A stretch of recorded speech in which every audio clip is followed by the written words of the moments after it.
एक निर्धन व्यक्ति था। वह नित्य भगवान विष्णु और लक्ष्मी जी की पूजा करता था। एक बार दीपावली के दिन भगवती लक्ष्मी जी की श्रद्धा भक्ति से पूजा अर्चना की। कहते हैं इसकी आराधना से माँ लक्ष्मी प्रसन्न हुई। वह उसके सामने प्रकट हुई और उसे एक अंगूठी भेंट देकर अदृश्य हो गई। अंगूठी सामान्य नहीं थी। उसे पहनकर जैसे ही अगले दिन उसने धन पाने की कामना की, उसके सामने धन का ढेर लग गया। वह खुशी के मारे झूम उठा। इसी बीच उसे भूख लगी तो मन में अच्छे पकवान खाने की इच्छा हुई। कुछ ही पल में उसके सामने पकवान आ गए।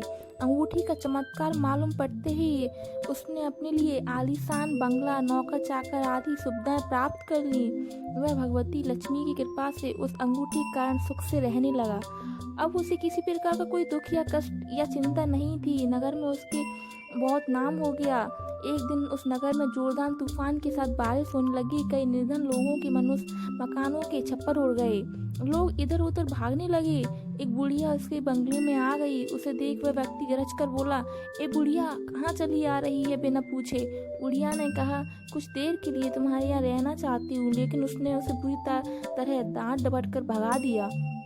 उस बुढ़िया ने कहा, मेरा कोई आसरा नहीं है। इतनी तेज बारिश में मैं कहाँ जाऊंगी। थोड़ी देर की ही तो बात है। लेकिन उसकी किसी भी बात का असर उस व्यक्ति पर नहीं पड़ा। जैसे ही सेवकों ने उसे द्वार से बाहर किया, वैसे ही जोरदार बिजली कौंधी। देखते ही देखते उस व्यक्ति का मकान जलकर खाक हो गया। उसके हाथों की अंगूठी भी गायब हो गई। सारा वैभव पल भर में राख के ढेर में बदल गया।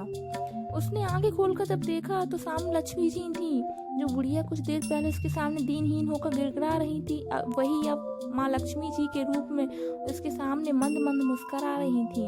वह समझ गया उसने बुढ़िया को नहीं, साक्षात लक्ष्मी जी को घर से निकाल दिया था। वह भगवती के चरणों में गिर पड़ा।